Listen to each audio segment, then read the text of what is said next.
नमस्कार, मैं हर्षित तिवारी। अभय न्यूज की 23 जून बुधवार दोपहर के बुलेटिन में आप सभी का स्वागत है। आइए चलते हैं अभी तक की प्रमुख खबरों की ओर। इस बुलेटिन के प्रायोजक हैं आर के निवास बाय आर के डेवलपर्स। शानदार घर खरीदें अब अपने बजट में।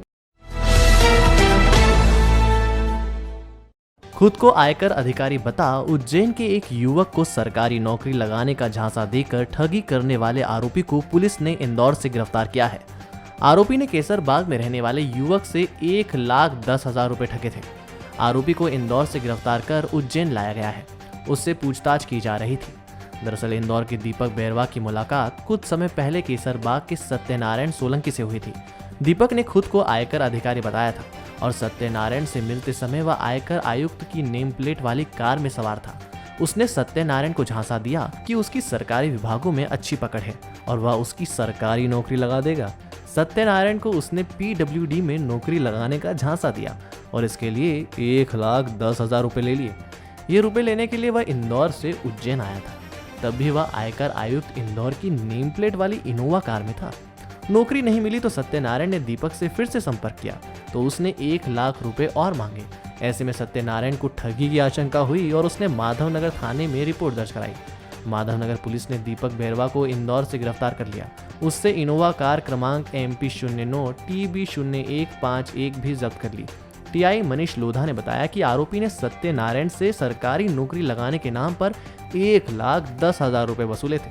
वह 1,00,000 रुपए और मांग रहा था। आरोपी से इनोवा जब्त की और यह पता लगाया जा रहा है कि उसके साथ और कौन कौन लोग शामिल हैं। ये आवेदक है सत्यनारायण सोलंकी जो उज्जैन के रहने वाले हैं। इनके द्वारा शिकायत की गई थी कि किसी व्यक्ति द्वारा जो अपने आप को आयकर विभाग का उपायुक्त बताते हैं और उसका नाम दीपक बैरवा है, तो नौकरी लगवाने के नाम पे उसके द्वारा 1,10,000 रुपये ले लिए हैं और 1,00,000 रुपये और मांग रहा है। तो इस तरह धोखाधड़ी की है। तो उसकी जांच कर अपराध पंजीबद्ध किया गया है थाना माधवनगर पर। इसमें 420, 419 से 170 की धाराओं का अपराध पंजीबद्ध किया गया है और आज इस आरोपी को हिरासत में लिया गया है और इससे पूछताछ की जा रही है। देशमुख अस्पताल के पीछे स्थित विक्रम विहार कॉलोनी में सनसनीखेज चोरी की वारदात हुई। पड़ोसी की छत से तीसरी मंजिल पर चढ़कर चोर मंदिर से 35,000 का सामान चुरा ले गए। चोरी की यह वारदात वाला घर महाकाल मंदिर के गर्भगृह के निरीक्षक विनोद चौकसे का है। उन्होंने घर की तीसरी मंजिल पर मंदिर बना रखा है। 21 जून की रात वह मंदिर के पट बंद कर नीचे आ गए थे। 22 जून की सुबह जब वह पट खोलने पहुंचे तो मंदिर में रखा सामान नदारद था। चोर मंदिर में रखे 15,000 रुपए नगद, 10 से ज्यादा चांदी के सिक्के, चांदी की मूर्तियां उठा ले गए। विनोद चौकसे की पत्नी गायत्री चौकसे ने बताया कि पड़ोसी की छत से चोर मंदिर तक पहुंचे। उन्होंने बहुत ही व्यवस्थित तरीके से चोरी की। नकदी, चांदी के सिक्के, मूर्तियां ले गए। मंदिर के लोटे भी ले जाने के लिए चोरों ने झोले में भर लिए थे, लेकिन वह नहीं ले जा सके। परसों रात को चोरी हुई है और कहने का मतलब उसमें नकदी भी थे और अपनी पुरानी मूर्तियां भी थी, लक्ष्मी जी की भी थी और ठाकुर जी की मूर्तियां भी थी और नगद रुपया भी था उसके अंदर। और रात को कम से कम ये 2-2:30 बजे के करीब की बात है। कैसे आपको मालूम पड़ा कि चोरी हुई? सुबह फिर गए ये पूजन करने के लिए तो सारा सामान बिखरा हुआ पड़ा हुआ था। बिल्कुल एक एक ऐसा बिखरा हुआ था जैसे कोई बिल्कुल व्यवस्थित बैठ के चोरी करता है। कितने की लगभग चोरी हुई होगी? हाँ, 35-40 की हो गई है क्योंकि गड्डियाँ भी थी, नोट की वहीं पे रखते हम लोग सब। तो सब पेटी वेटी पूरी खुली मिली है। जो हमारी पुरानी थी ना पेटियां वो सारी खुली मिली हमको। कहाँ से घुसे चोर? कैसे इन्होंने? ये पास के हाँ, हमारा तो पूरा पेक रहता पर पास से गए हैं क्योंकि इनने बोला ना कि हमारा गेट खुला है। नानाखेड़ा बस स्टैंड पर एक बस ने कार को टक्कर मार दी। कार सवार युवकों ने कंडक्टर की बुरी तरह पिटाई कर दी। पुलिस ने इस मामले में कंडक्टर को गिरफ्तार किया है।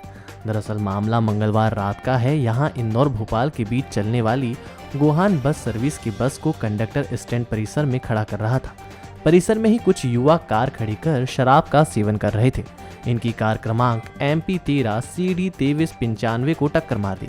कार में बैठे युवा बाहर निकले और कंडक्टर की धुनाई कर दी। बाद में मामला नानाखेड़ा पुलिस तक पहुंचा और कंडक्टर को गिरफ्तार कर लिया गया। भूखी माता मंदिर में आम भक्तों के दर्शन शुरू हो गए हैं। बड़ी संख्या में लोग दर्शन करने आ रहे हैं। हालांकि मंदिर में सोशल डिस्टेंसिंग का पालन करते हुए दर्शन कराए जा रहे हैं।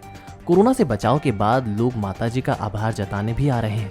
मंदिर के पुजारी कैलाश चंद्र चौहान ने बताया कि लोग सोशल डिस्टेंसिंग का पालन कर दर्शन कर रहे हैं। वह मां का आभार जताते हुए मां को प्रसाद चढ़ाने आ रहे हैं। गाइडलाइन के हिसाब से 20-20, 25-25 लोगों के लिए गाइडलाइन खुली हुई है मां भगवती के दरबार में। कृपया दूरी बनाए कि सब आते हैं सामाजिक तौर पे अपने अपने पूजा करके अपने अपने घर प्रसाद ले जाते हैं। कोरोना काल में मां भगवती ने जमाने की रक्षा की है, इसीलिए उनके लिए पूजा पाठ कर रहे हैं, अपने अपने घर प्रसाद बांट रहे हैं। घटिया विकास खंड के खलाना के एक व्यक्ति ने शासकीय प्राथमिक विद्यालय में मान का कार्यक्रम आयोजित कर दिया। हद तो ये रही कि कार्यक्रम में अश्लील डांस हुआ और लोग इस पर झूमते नजर आए। हालांकि मामले में किसी तरह की रिपोर्ट दर्ज नहीं हुई है। दरअसल खलाना के प्राथमिक स्कूल में डांस का वीडियो वायरल हुआ है। इसमें एक युवती स्टेज पर डांस करती नजर आ रही है। स्टेज के नीचे खड़े लोग डांस देख रहे हैं। वीडियो वायरल होने के बाद लोगों के मन में कई सवाल उठ रहे हैं। उसमें सबसे बड़ा सवाल ही यही कि सरकारी स्कूल में कैसे किसी ने डांस का निजी कार्यक्रम करा लिया। दूसरा, इस वक्त स्कूल बंद है तो आखिर डांस के लिए स्कूल कैसे और किसके आदेश पर खोला गया। बहरहाल इस मामले में एएसपी सिटी अमरिंदर सिंह ने बताया कि खलाना के एक स्कूल में डांस का वीडियो वायरल हो रहा है। सोशल मीडिया पर वायरल वीडियो का वेरिफिकेशन करवा रहे हैं। अगर ये सही है तो कार्रवाई की जाएगी। थाना भैरवगढ़ के अंतर्गत एक ग्राम खलाना है, उसका एक वीडियो सोशल मीडिया पे आया है जिसमें स्कूल का पीछे लोगो भी है, स्कूल का नाम भी है और उसमें डांस वाला कार्यक्रम हो रहा है। इस पूरे सोशल मीडिया के माध्यम से ये वीडियो मिला है और इसका हम वेरिफिकेशन करा रहे हैं। अगर ये सही पाया जाएगा तो उसमें कार्रवाई की जाएगी। शहर में एक शख्सियत ऐसी भी है जो निःशुल्क योग सिखा रहे हैं। उनके शिष्यों में भविष्य निधि संगठन के कर्मचारी अधिकारी हैं तो डिफेंस की ट्रेनिंग कर रहे युवा भी। यह योग गुरु हैं सेठी नगर में रहने वाले शेखर बारपात्रे। दर्शन शास्त्र के पोस्ट ग्रेजुएट बारपात्रे ने अपनी योग की दीक्षा इंदौर के डॉक्टर उमानंद से ली है। विक्रम विश्वविद्यालय से योग में उन्होंने पीजी डिप्लोमा किया है। इंदौर की देवी अहिल्या यूनिवर्सिटी से एमए योग में करने के बाद अब वह भोपाल की रविंद्रनाथ टैगोर यूनिवर्सिटी से योग में ही पीएचडी कर रहे हैं। बारपात्रे की खासियत है कि वह निःशुल्क ही योग की दीक्षा देते हैं। वह भरतपुर स्थित आरोग्य निकेतन आयुर्वेदिक हॉस्पिटल, केंद्रीय भविष्य निधि के जोनल ट्रेनिंग इंस्टीट्यूट एवं केंद्रीय भविष्य निधि कार्यालय के साथ साथ महानंदा नगर स्पोर्ट्स एरिना में डिफेंस की तैयारी कर रहे युवाओं को योग सिखा रहे हैं। विगत 8 वर्षों से मैं योग सिखा रहा हूँ। मैंने योग में पीजी डिप्लोमा किया है, योग में एमए किया है और अभी मैं योग विषय पर शोध का छात्र हूँ। योग हमारे शारीरिक और मानसिक पक्ष को मजबूत करता है। निरंतर योग अभ्यास करने से हमारा आध्यात्मिक पक्ष मजबूत होता है। सभी उम्र के लोगों को योग करना चाहिए ताकि वह जीवन में आगे बढ़ सके। खुद के लिए तो हर कोई करता है, लेकिन जब आप योग करेंगे तो योग के माध्यम से हम दूसरों के लिए कुछ करना चाहेंगे और इस प्रकार हमारा जीवन भगवान के पाने के लिए आगे की ओर बढ़ते जाएगा। कोरोना की दूसरी लहर के बाद शहर में अचानक जरूरतमंदों की संख्या बढ़ गई है। हाल ये है कि अन्य क्षेत्रों में लोग कतार में लगकर भोजन हासिल कर रहे हैं। ऐसी ही भीड़ छत्रेश्वरी मां चामुंडा माता मंदिर के अन्य क्षेत्र में देखी जा सकती है। मां छत्रेश्वरी चामुंडा माता मंदिर समिति ने सिंहस्थ 2016 में अन्न क्षेत्र शुरू किया था। इसमें जरूरतमंदों को दोनों समय भोजन कराया जाता है। कोरोना की दूसरी लहर के पहले तक सीमित संख्या में लोग अन्न क्षेत्र में भोजन लेने आते थे, लेकिन लॉकडाउन से उपजी बेरोजगारी के कारण अब काफी लोग अन्न क्षेत्र में भोजन लेने आ रहे हैं। यह संख्या सैकड़ों से बढ़कर हजारों में पहुंच गई है। महिदपुर नाके के सरदार पटेल चौराहे पर नगर पंचायत के कॉम्प्लेक्स में पहली ही बारिश में कीचड़ पसर गया।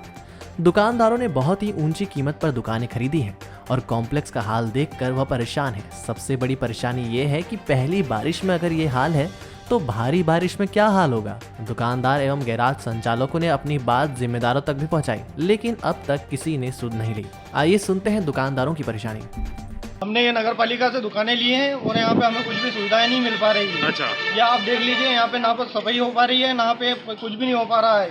यहाँ पे इतनी तकलीफें आ रही है कि कोई ग्राहक आने में भी कंदरा रहा है। जाली और कीचड़ और कुछ भी नहीं है, यहाँ पे पानी पानी है बस, और कुछ भी नहीं मिल रहा है। यहाँ पे नालियाँ साफ नहीं हो रही है, कुछ भी नहीं हो रहा है। ये आपके सामने ही देखिए ना, इतना पानी भर। नगर पालिका अधिकारियों में भी बात करी है और सीएम हेल्पलाइन पे भी फोन लगाया था, तो 1-2 दिन वो आए और सफाई करके चले गए और उसके बाद कोई भी नहीं आया यहाँ पे। तो आपने देखा हमारा बुलेटिन। आपको हमारा बुलेटिन कैसा लगा, इसका फीडबैक कमेंट सेक्शन में जरूर दीजिएगा। कल फिर मिलेंगे नए बुलेटिन के साथ। नमस्कार।